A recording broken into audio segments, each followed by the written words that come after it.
பெருமாள்லயே 2 பேர் இருக்கா, பெருமாள் 1 பெருமாள் 2. அவர் கருப்பா இருப்பார், இவர் கோல்டு கலர்ல இருப்பார். ஏகமேவா அத்விதீயம், இவருக்கு ரெண்டாவதே கிடையாது, இவர் ஒருத்தர் தான். அப்படிங்கச்சே இவர் கோல்டு கலர் இல்ல சார், கோல்டுல தான் இருந்தார், வெயில்ல நடந்து நடந்து நடந்து நடந்து கருத்து போயிட்டார். சொல்லவே முடியாது, அவர் தான் சூரியனுக்கு மத்தியவர்த்தியாவே இருக்கார், வெயில்ல இவர் எங்க நடக்க போறார் அப்படின்னா எப்படி புரிஞ்சுக்கிறதும்பார். சரி, மகாலட்சுமி என்ன கலர்? ஹிரண்யவர்ணாம் ஹரிணீம், அவர் கருப்பு, அவ ஸ்வர்ண நிறம். பல தம்பதிகள்ல அது உண்டு. அதனால இவர் கருப்பா இருக்கார், மாமி ஸ்வர்ண நிறமா இருக்கா. ஹிரண்மயீம் ஹிரண்யவர்ணாம் வேதம் சொல்றது. இவர் கருப்பா இருக்காரு தானே சொல்றது, ஆனா வேதம் இவர் கோல்டு கலர்ல இருக்கான்னு சொல்றதே.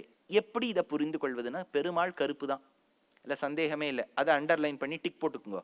பின் அவர் எப்படி கோல்டு கலர் ஆறார் அப்படிங்கிறதுக்கு ஒரு சின்ன விஷயம் இங்க ஆச்சாரியன் சொல்லுவார்.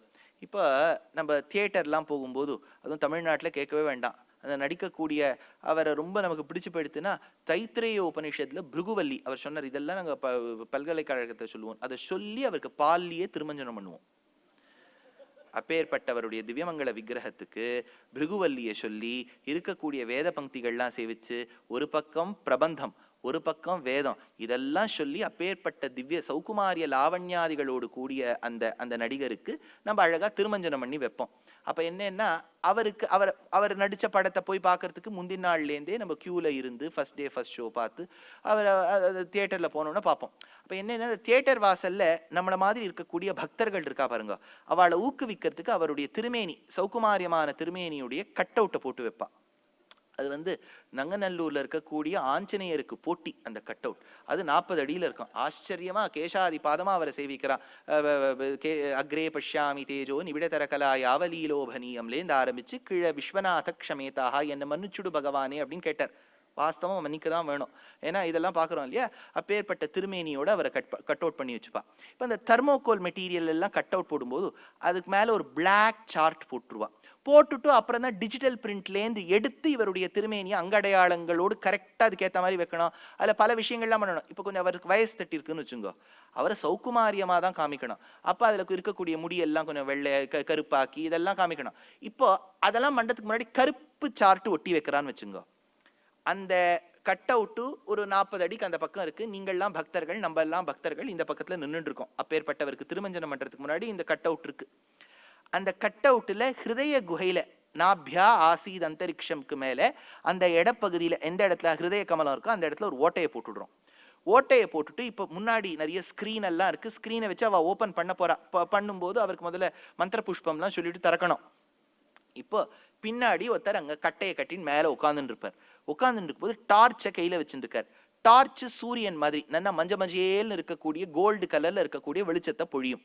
அவர் அந்த ஸ்கிரீன் திறந்த உடனே பட்டாரு டார்ச் ஆன் பண்றார். முன்னாடி இருக்கக்கூடிய வாளுக்கு கட் அவுட் கருப்பா இருக்கிறது தெரியவே தெரியாது. அந்த நடுவில் ஹிருதயத்தில் இருக்கக்கூடிய அந்த வெளிச்சம் இருக்கு பாருங்க, சூரிய வெளிச்சம், அதுல இந்த முழு திருமேனியும் ஸ்வர்ண நிறமா தான் தெரியும். பெருமாள் கருப்பு தான். மார்பில் இருக்கக்கூடிய மகாலட்சுமி ஹிரண்யவர்ணாம். அந்த ஹிரண்யவர்ணாம்னு இருக்கக்கூடிய மகாலட்சுமியை பார்க்கும்போது அவர் திருமேனி ஸ்வர்ணமயமா தெரியறது அப்படின்னு புரிஞ்சுக்கோ அப்படின்னு எங்க ஆச்சாரியன் சாதிப்பார். இப்ப புரிஞ்சுட்டா பாருங்க, இவாள்லாம் திருமஞ்சனம் பண்றதுனால தானே நமக்கு இந்த உவமை சொல்ல முடிஞ்சது. இவ பண்ணலைன்னா நான் எந்த உதாரணத்துக்கு போயிருப்பேன். அதனால அவ திருமஞ்சனம் பண்றது புருஷ சூக்தத்துக்கு அர்த்தம் சொல்லுவதற்கு அப்படின்னு வச்சுக்கலாம். அப்பேற்பட்ட இந்த புருஷன் யார்? அப்பதான் சொல்றது ஆதித்ய வரணம் வேதாஹமேதம் புருஷம் மகாந்தம், உயர்ந்த புருஷன் ஆதித்ய வரணம் தமசஸ்து பாரே. எப்போ இவர் வெளிச்சத்தை கொடுக்கிறாரோ தமசஸ்து பாரே, தமசை கடந்து விடலாம். தமசுனா இந்த இடத்துல இருள்னு வச்சுக்க கூடாது, பிரகிருதி மண்டலத்தை கடந்து விடலாம். You can cross this material sphere. அதனால தமசஸ்து பாரே சர்வாணி ரூபாணி விசித்திய தீரஹ நாமானி கிருத்வா அபிவதன் யதாஸ்தேஹே. இப்ப புரிஞ்சுக்குங்க, இந்த வாக்கியம் வேதாஹமேதம் புருஷம் மகாந்தம் இது எங்க வருது? புருஷ சுக்தத்துல வருது. எந்த புருஷ சுக்தத்துல வருது? 4 வேதத்திலையும் இருக்கக்கூடிய புருஷ சுக்தத்துல வருது. அப்படின்னா வேதாஹமேதம் புருஷம் மகாந்தம் வேத வாக்கியம். வேதத்தின் ஆழ் பொருளை சொல்ல வந்ததுதான் ராமாயணம் மகாபாரதம். நம்ம சொல்லிட்டே இருக்கோம், ஐயோ வேதத்தோட பொருள் தான் ராமாயணத்துல இருக்கு மகாபாரதத்துல இருக்குது. எந்த இடத்துல இருக்கு அப்படிங்கிறதுக்கு ஒரு திருஷ்டாந்தம். எங்கன்னா விஸ்வாமித்ரருங்கிற பிரம்ம ரிஷி வரர். சபைக்கு வந்த பிறகு தசரதன் கிட்ட வந்து கேட்கிறார். தசரதனுக்கு ஒரே கவலை, பிள்ளைக்கு இன்னும் கல்யாணம் ஆகலையே, தாரக்கிரியாம் பிரத்தின்னு அவர் கவலைப்பட்டு இருக்கும் போது விஸ்வாமித்ரர் வரர். விஸ்வாமித்திரர் கிட்ட வந்த உடனே தசரதர் கொஞ்சம் யோசிக்கவே மாட்டார். நீர் என்ன கேட்கிறீரோ நாம் அதை சத்தியம் செய்து கொடுக்கிறோம். அவர் கேட்டுட்டார், எனக்கு ஸ்வபுத்திரம் ராஜசார்தூலம் ராமம் சத்யபராக்கிரமம் காகபக்ஷ தரம் வீரம் ஜேஷ்டம் மே தாத்துமர்ஹசி. ஸ்வபுத்திரம் உன்னுடைய பிள்ளையாய் இருக்கக்கூடிய ராஜசார்தூலம் அந்த ராஜாக்கள் கூட்டத்தின் நடுவில் க்ஷத்ரிய கூட்டத்தின் நடுவில் ஷார்தூலம். ஷார்தூலம்னா என்னன்னா ஒரு புலி போல் இருக்கக்கூடியவன். ராமாயணத்துக்கு அர்த்தம் சொல்லும் போது ரொம்ப ஜாகிரதையா சொல்லணும். வெறும்ன டிரான்ஸ்லேஷன் புஸ்தகத்தை வாசிச்சுட்டு மேடை ஏறினால் தவித்து போவோம். ராமனும் லக்ஷ்மணனும் 2 பேரும் மிதிலா தேசத்துக்குள்ள நடந்து வரா. அப்போ ஜனகன் சொல்றார், இமௌ குமாரௌ பத்ரம் தே தேவதுல்ய பராக்கிரமௌ கஜசிம்ஹ கதி வீரௌ ஷார்தூல விஷபோபமௌ. இது என்ன வச்சனம்? த்விவச்சனம். Very good. டுவெல்ல இருக்கு, 2 பேர் வரா இல்லையா? இமௌ குமாரௌ பத்ரம் தே தேவதுல்ய பராக்கிரமௌ கஜசிம்ஹ கதி வீரௌ ஷார்தூல விஷபோபமௌ. ராமலக்ஷ்மணால் நடந்து வரத பார்த்துட்டு ஃபியூச்சர் ப்ராஸ்பெக்ட் மாமனாரா இருக்கக்கூடிய ஜனகன் சொல்லக்கூடிய ஸ்லோகம் இது. இதுக்கு அர்த்தம் எல்லாரும் எப்படி சொல்வான்னா, the ever young and resplendent Rama and Lakshmana walk by the street like the majestic lion, tiger, bull and இது இப்படி அர்த்தமே சொல்லக்கூடாதுன்னு வியாக்கியாதா சொல்றார். எப்படின்னா கஜசிம்ஹ கதி வீரவுனா யானையை போல நடந்தா, சிம்மத்தை போல நடந்தான்னு சொல்லக்கூடாதான். ராமர் லக்ஷ்மணர் நடக்கும்போது அந்த கஜ சிம்ஹ கதி வீரவ், ஒரு ஆனையானது சிம்மம் நடந்தா எப்படி பதுங்கி நடக்குமோ, ஞாபகம் வச்சுங்கோ. கஜம் ரொம்ப ஸ்ட்ராங்கு, ஆனா கஜத்தின் தலையையும் பிளக்க வல்லது சிங்கம். நீங்க கொனார்க் டெம்பிள் போகும்போது பார்த்தா அங்க ஒரு யானை இருக்கும். யானை தலையை மஸ்தகத்தை பிளந்து கொண்டு இருக்கக்கூடிய சிங்கம் அதுக்கு மேல இருக்கும். அதனால ஒரு யானை நடந்து போகும்போது, சிங்கம் நடந்து போகும்போது யானை ரொம்ப பிளிரெல்லாம் செய்யாதான், பக்கத்துல நடக்குமா. எப்படின்னர், ராமர் நடக்கும்போது லக்ஷ்மணன், அவன் சிம்ஹம், இது கஜன். அச்சா, அடுத்தது என்ன உமை சொல்றார்? ஷார்தூல விஷபோபமௌ. ஒரு புலி எப்படி ஒரு ரிஷபம், ரிஷபம்னா என்ன, ஒரு காளை, அது எப்பவுமே தெரியும் காளையில இது ஹர்பி ஒண்ணு பண்ணாதுன்னு நினைக்காதீங்க, கொம்பால குத்திடும். அப்போ அந்த ஷார்தூலம் பதுங்கி நடக்கும். எப்படின்னா ராம லக்ஷ்மணால் நடக்கிற மாதிரின்னு சொல்லணும். அர்த்தம் அப்படிதான் சொல்லணும்னு வியாக்கியானத்துல எடுக்கிறா. அதனால இந்த இடத்துல ஸ்வபுத்திரம் உன்னுடைய பிள்ளையாய், ராஜசார்தூலம் ஷார்தூலனாய் இருக்கக்கூடிய, இதுக்கு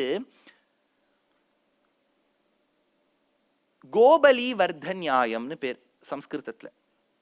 இப்ப கோபலி வர்தன்யாயம்னா ஒரு பெரிய கூட்டம் இருக்குன்னு வச்சுங்கோ.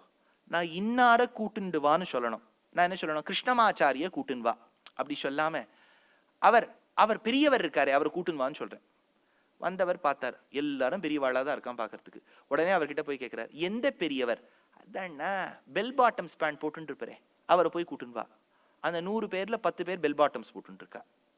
யார சொல்றீங்கன்னு சொல்லு. கண்ணாடி போட்டு இருப்பாரே, அந்த 10ல 5 பேர் கண்ணாடி போட்டு இருக்கா. ஐயோ பேரை சொல்லுங்க, கிருஷ்ணமாச்சாரி. அதை முன்னாடியே சொல்லிருக்கூடாதா? அப்படின்னா பொதுவான ஜாத்திய சொல்லிட்டு விசேஷித்து சொல்லுவது கோபலி வர்தன்யாயம்னு பேர். அதனால இந்த இடத்துல ராமர குடு அப்படின்னு கேட்டிருக்கலாம் இல்லையா? ஸ்வபுத்திரம் உன்னுடைய பிள்ளை அப்படின்னா அவர் கேட்பாரா மாட்டாரா? எந்த பிள்ளைன்னு கேட்பாரா மாட்டாரா? 4 பிள்ளையை பெத்தெடுத்தார். ஸ்வபுத்திரம் ராஜசார்தூலம், ராஜாக்கள் மத்தியில் ஷார்தூலன் போல், ஒரு புலியை போல் இருக்கக்கூடியவன் ஷார்தூலம். ராமம் சத்திய பராக்கிரமம். அப்புறம் தான் விசேஷித்து சொன்னார் ராமம் சத்திய பராக்கிரமம். சரி, ராமர்னு சொன்ன உடனே கொஞ்சம் சொக்கி போயிட்டாராம் தசரதர். அப்படியே அவருக்கு துக்கமாயிடுதான், ஐயோ இவரை கேட்டுட்டாரேன்னு. இப்ப ராமரை பத்தி பெருமை சொல்ல வேண்டாமா? காகபக்ஷ தரம் வீரம்னர். காகபக்ஷம்னா என்னன்னா, he has the color of the crow. இல்ல, வியாக்கியாதா சொல்றார் என்னன்னா, கூந்தலை நன்றாக வாரிவிட்டு, நன்னா வாரிக்கிறேன்னு வச்சுக்கோ, அது சுருண்டு இருக்கோ தானாவே நீண்டு இருக்கோ, இல்லாட்டா நம்ம அதை நீட்டிக்கிறோமோ, என்ன வேணாலும் பண்ணலாம். கூந்தலை வச்சு அது நம் சொல் பேச்சை கேட்கும், கேட்டு சொன்னதை சொல்லும் கிளிப்பிள்ளை மாதிரி. நீங்க முடிய இப்பெல்லாம் அயர்னே பண்ணலாம். இப்ப கடைக்கெல்லாம் போனா டு வி அயர்ன்னு கேட்கறா. இது கூந்தலை அது நீட்டினேள்னா அது ஓங்கி உலகள அந்த உத்தமன் பேர் பாடின்னு அப்படியே நிக்கிறது. அது அசையவே வணங்கா முடியாது, யாருக்கும் வணங்காது, அப்படியே நிற்கும். இல்ல நீண்ட கூந்தலை சுருட்டி விடவும், சிக்குரம் பகுளம் விரளம் பிரமரம்னா அதுக்கு ரோலர்ஸ்னு ஒண்ணு கிடைக்குது. அது போட்டுட்டேன்னா அப்படியே அது மெய்வண்ணன் நறுங்குஞ்சி குழல் பின் தாழ மகரம் சேர் குழை இருபாடு இலங்கியாடன்னு ஷாம்பு அட்வர்டைஸ்மெண்ட்லாம் அப்படி திரும்புவா. என்ன அழகா, நானும் அப்படி பண்ணி பார்த்தேன், ஒன்னும் அசைய மாட்டேங்கிறது. அதனால ஆச்சரியமான கூந்தல். இப்ப கூந்தல் எல்லாம் பல பேர் வாரின்ட்டு என்ன பண்ணுவானா, நான் பார்த்திருக்கேன், எங்க ஆத்துலயே பார்த்திருக்கேன், வாரின்ட்டு கொஞ்சம் லைட்டா கலைச்சு விடுவா. பார்த்திருக்கா? இப்போ மெனக்கெட்டு வாரி கலைச்சு விட்டு அதுலேருந்து 2 கூந்தலை முன்னாடி எடுத்து போடுவது வழக்கம். ஐயோ, படிக்கும் போது கஷ்டமா இருக்கு, ஏன் அவ படிக்க போறா? படிச்சாதானே அந்த ப்ராப்ளம். அதனால அதுலேருந்து முன்னாடி 2 எடுத்து போடுறது வழக்கம். ராமரும் கிட்டத்தட்ட அந்த ஃபேஷனை ஃபாலோ பண்ணியிருக்கார். நன்னா வாரிட்டு அவருடைய கூந்தல் இந்த ஓரத்துல இருக்குமா, டெம்பிள் லாக்ஸ் கிட்ட, அது சுருண்டு இருக்குமா. அந்த காலத்து ஃபேஷனா அது. எந்த கூந்தல் டெம்பிள் கிட்ட இந்த இடத்துல சுருண்டு இருக்கோ அதுக்கு காகபக்ஷம்னு பேரு சம்ஸ்கிருதத்துல. காகபக்ஷ தரம் வீரம்னா இந்த காலத்துக்கு ஏத்த மாதிரி அலங்காரம் பண்ணிக்க கூடிய காகபக்ஷத்தோடு கூடிய ராமனை என்கிட்ட கொடு. வியாக்கியானத்தை படிச்சுட்டு ராமாயணம் படிச்சா ஒரு ஸ்லோகமே நகர மாட்டேங்கிறது பாருங்க.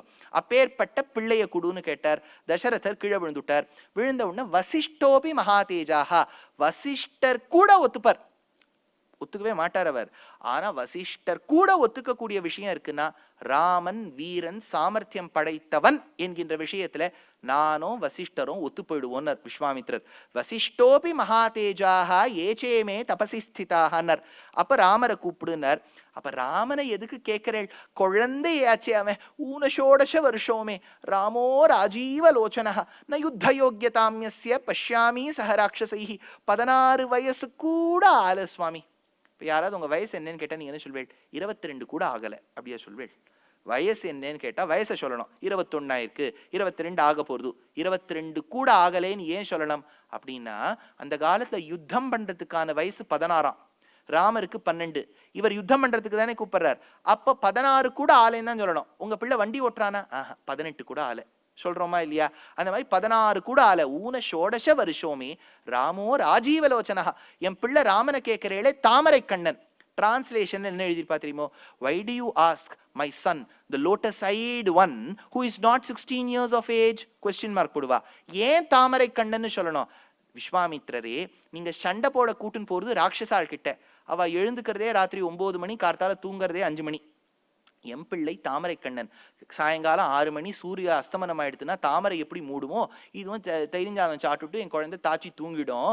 நீங்க அதை சண்டை போட கூட்டுன்னு போறேளே, தாமரை கண்ணன் ராத்திரி முழுக்க எப்படி முழிச்சுட்டு இருப்பாங்கிறதுக்காக சொன்னாரா ராஜீவலோச்சனஹா ந யுத்தயோக்கியதாமியஸ்ய பஷ்யாமி சஹராட்சசைஹி. அந்த ராட்சசாலோட சண்டை போடுறதுக்கான தகுதி இல்லைன்னு சொன்னாரா? அப்போ விஸ்வாமித்திரர் பதில் சொல்ற. தசரதா, என்கிட்டயா நீ இத பத்தி பேசுற? நான் சொல்றேன் கேளு. அகம் வேத்மி மகாத்மானம் ராமம் சத்ய பராக்கிரமம். எனக்கு தெரியும் ராமன் சத்ய பராக்கிரமத்தோடு கூடியவன். இவ்வளவுதானே சொல்லியிருக்கார் வியாக்கியாத்தா. I know that Rama is the personification of valor and splendor. full stop. இவ்வளவுதான் போட்டிருப்பா. இப்ப நான் வியாக்கியானம் அடிக்கிறேன் கேளுங்கோ. 20 லைன் இதுக்கு வியாக்கியானம். இந்த ஒரு வரிக்கு கமெண்ட்ரிக்கு என்ன சொல்றாருன்னு பாருங்க.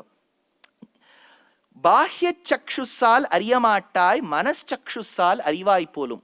நீ வெளிக்கண்ணால ராமனை பாக்குற, உனக்கு புரியாது. என்ன மாதிரி மனக்கண்ணிலேந்து பாரு, ராமபிரபாவம் தெரியும். ஞானவிருத்தாமயா ராஜன்னு பகவஹா பரியுபாசிதா. ஆச்சாரியர்களை சேவித்த நான் அறிவேன். சுவாமி பேசும்போது பல பல விஷயங்கள் சொன்னார். என் மனசுக்கு ரொம்ப பிடிச்ச விஷயம் என்ன தெரியுமா? அவர் முன்னாடி சொன்ன விஷயத்துல, இந்த இடத்துல தீட்சிதர் வாழ் வந்திருக்கார், இந்த இடத்துல சாஸ்திரிகள் வந்திருக்கார், சிவானந்த விஜயலட்சுமி இந்த இடத்துல வந்திருக்கா. இதெல்லாம் தான் நமக்கு பிடிச்சிருக்கு. ஏன்னா அவ ஏறின மேடையில நமக்கும் ஒரு வாய்ப்பு கிடைக்கிறதே. அப்படின்னா விஸ்வாமித்திரர் சொல்றார், ஆச்சாரியர்களை சேவித்து ஞானம் பெற்ற எனக்கு தெரியும் ராமன் யாருன்னு. நாட்டாரை சேவித்த நீ அறியாய். சாதாரண மக்களை பார்க்கக்கூடிய உனக்கு தெரியாது தசரதா. அடுத்தது குஷதர்பதராக, புல்லும் கையுமாக இருக்கக்கூடிய நான் அறிவேன், வில்லும் கையுமாக இருக்கக்கூடிய நீ அறியாய். அந்த அகம் வேத்மி, எனக்கு தெரியும் அப்படிங்கிற வார்த்தையில இவ்வளவு அடங்கியிருக்கான். அடுத்தது சொல்றார், தர்ம மோக்ஷ காம இஷ்டியாக இருக்கக்கூடிய எனக்கு தெரியும். தர்ம அர்த்த காம மோக்ஷங்கள்ல தர்மத்துக்கும் மோக்ஷத்துக்கும் அபிலாஷை இருக்கக்கூடிய எனக்கு ராம பிரபாவம் தெரியும். அர்த்தத்திலும் காமத்திலும் ஆசைப்படக்கூடிய உனக்கு ராம பிரபாவம் தெரியாது. அகம் வேத்மி. நான் கல்லிலும் முள்ளிலும் சயனிக்கின்றேன். வாழ்க்கையின் கஷ்ட நஷ்டங்கள் எனக்கு தெரியும். எனக்கு ராமபிரபாவம் தெரியும். பஞ்சசயனத்தில் சயனித்திக்கக்கூடிய உனக்கு ராமபிரபாவம் தெரியாது. நானோ சாஸ்திரங்களை படித்தவன், நான் கூறுகின்றேன். எனக்கு தர்மசாஸ்திரம் படித்தவனான எனக்கு ராமபிரபாவம் தெரியும். காமசாஸ்திரம் படித்த உனக்கு ராமபிரபாவம் தெரியாது. அகம் வேத்மி அப்படின்னு சொல்லிட்டு, அகம் வேத்மி மகாத்மானம் ராமம் சத்திய பராக்கிரமம்னு விஸ்வாமித்திரர் சொல்றாரா? எங்கேந்து வந்ததுன்னு கேட்டார் கோவிந்தராஜர். வேதாகம் ஏதம் புருஷம் மகாந்தம். வேதாகம் ஏதம், ஏதம் வேதாகம், ஏதம் வேதாகம் தான் வேதாகம் ஏதம். எடுத்தா வேதாகம் ஏதம் அகம் வேத்மி. விஸ்வாமித்திரர் என்ன சொன்னார்? அகம் வேத்மி வேதாகம் ஏதம்.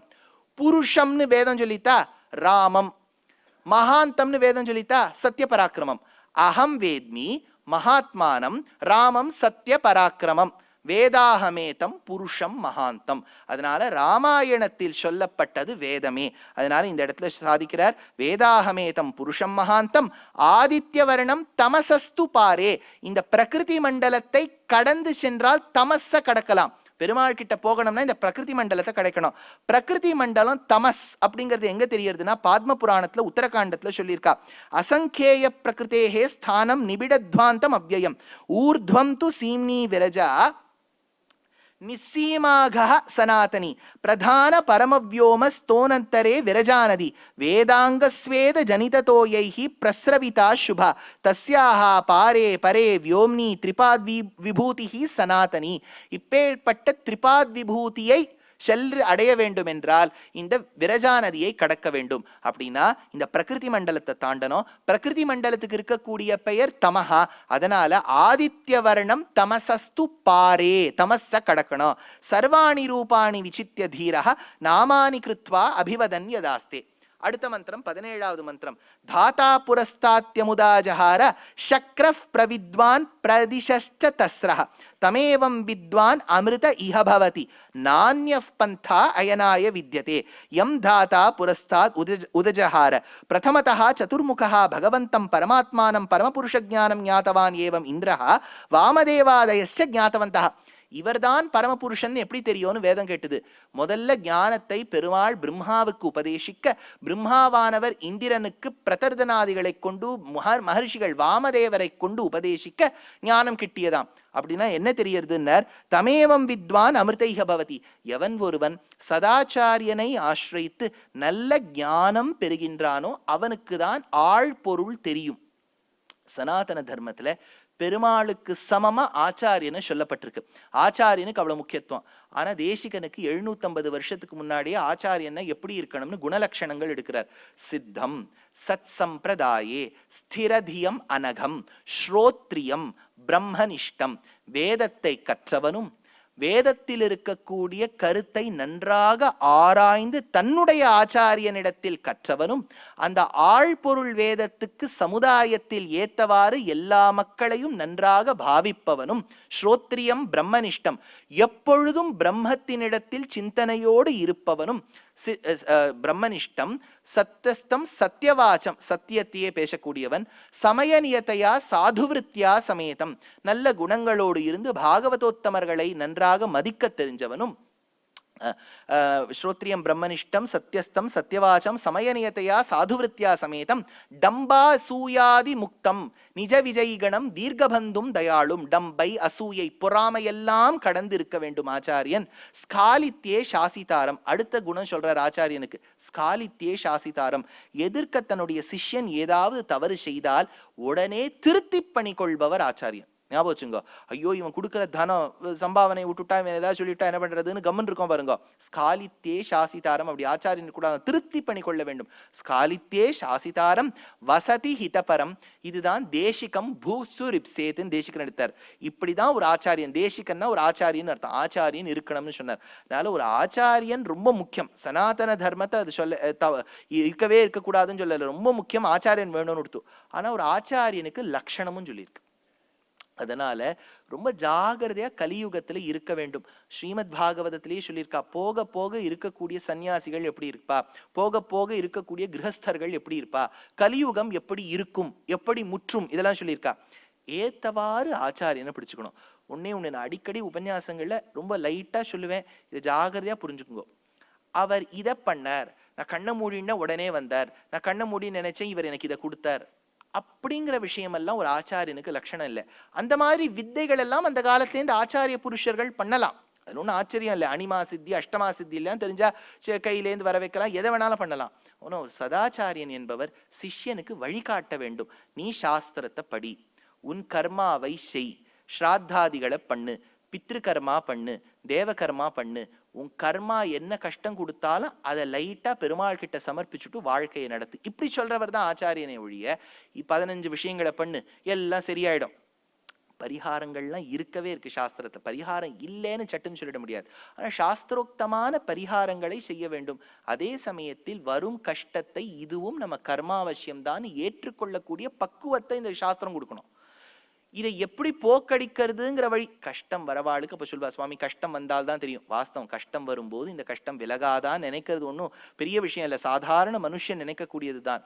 ஆனா ஒன்னும் அடிக்கடி சொல்வா பெரியவாள்லாம், only by suffering you can wash away your sins. நம்ம செய்திருக்கக்கூடிய பாவங்களை நாம் கஷ்டப்பட்டால் தான் போக்கடிக்க முடியும். இதுலேருந்து விடுவு மோட்சம் எங்கேருந்து தேட? அதனால ரொம்ப ஜாகிரதையா ஆச்சாரியனை தேர்ந்தெடுங்கோ. ஏன்னா இப்ப கலியுகத்துல இப்ப தன சமிருத்தி எல்லார்கிட்டயும் இருக்கு. இப்போ ஒரு 50-100 வருஷத்துக்கு முன்னாடி இங்க இருக்கக்கூடிய பெரியவாளுடைய திருத்தந்தையார் தாயாரை யோசிச்சு பாருங்க. அவளால நினைச்சா போய் வஸ்திரம் வாங்க முடியுமா? வருஷத்துல தீபாவளினா அப்போ ஒரு 2 வஸ்திரம் போய் வாங்கிட்டு வருவா. அடுத்த வருஷம் தீபாவளி, அப்பெல்லாம் ஒரு எக்ஸைட்மெண்ட் இருக்கும். இங்க இருக்கக்கூடிய பெரியவாளுக்குலாம் தெரியும். ஏன்னா எனக்கு அவ்வளவு தெரியாது. ஏன்னா நான் அடுத்த ஜென்ரேஷன், இந்த ரொம்ப ரீசென்ட் ஜென்ரேஷன் இல்லையா, நம்ம ஏகமேவா த்விதீயம், ஒரே குழந்தை. அந்த காலத்துல இருக்கக்கூடியவாள்லாம் அது 10, நாங்க 4 தங்கைகள், 3 அண்ணா, அதுல 7 பேர் இருக்கா, 4 பேர், இப்படிதான் பெரிய பெரிய குடும்பங்கள். அப்ப அப்பா அம்மாவால எப்படி நித்தியப்படி வஸ்திரம் வாங்கி தந்துட்டு இருக்க முடியுமா? இப்ப நமக்கு அப்படி இல்லை, நித்திய தீபாவளி தான். கடைக்கு போனா 2 வஸ்திரம் வாங்கினது எக்ஸைட்மெண்ட். இப்ப தீபாவளிக்குன்னு வஸ்திரம் வாங்கணுங்கிற எக்ஸைட்மெண்ட்டே இல்லை பாருங்க. ஏன்னா ஒரு 3 மாசம் ஆனோம்னா அப் டு 50% சேல்னு போட்டுருவோம். அப் டு தமாத்தூன்ற வாமனம் மாதிரி இருக்கும், 50% திரிவிக்ரமன் மாதிரி இருக்கும். எல்லாத்துலயும் 50% கொடுக்குறான்னு போனா நம்ம எடுக்கிறதுல ஒண்ணுமே இருக்காது. இதுல எல்லாம் கிடையாதுன்னு அவன் 4 வஸ்திரம் எடுத்து வைப்பான். அது நம்மாத்திலேருந்து எடுத்துன்னு வந்த மாதிரி இருக்கும். அதனால அது வேண்டான்னு சொல்லி விட்டுருவோம்.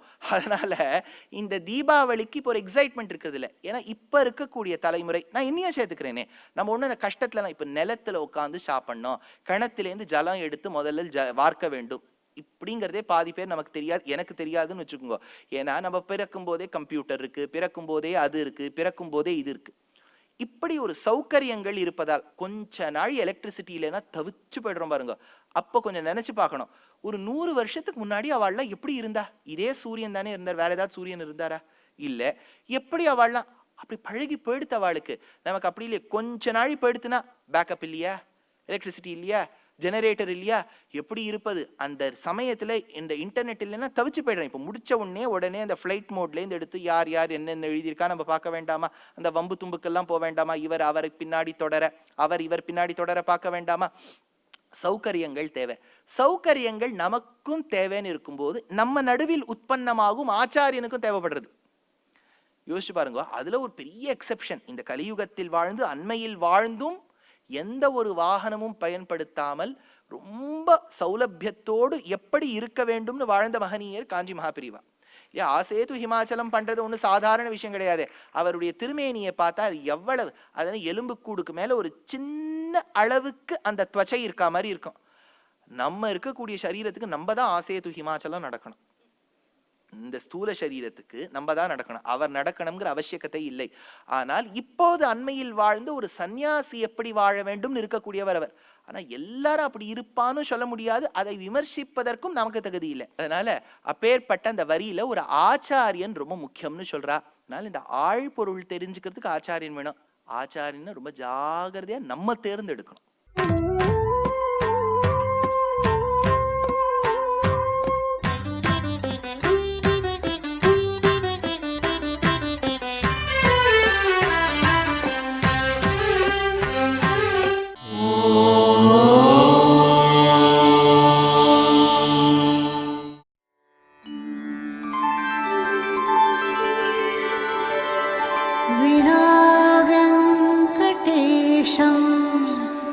ननाथो ननाथः सदा वेङ्कटेशम् स्मरामि स्मरामि हरे वेङ्कटेश प्रसीद प्रसीद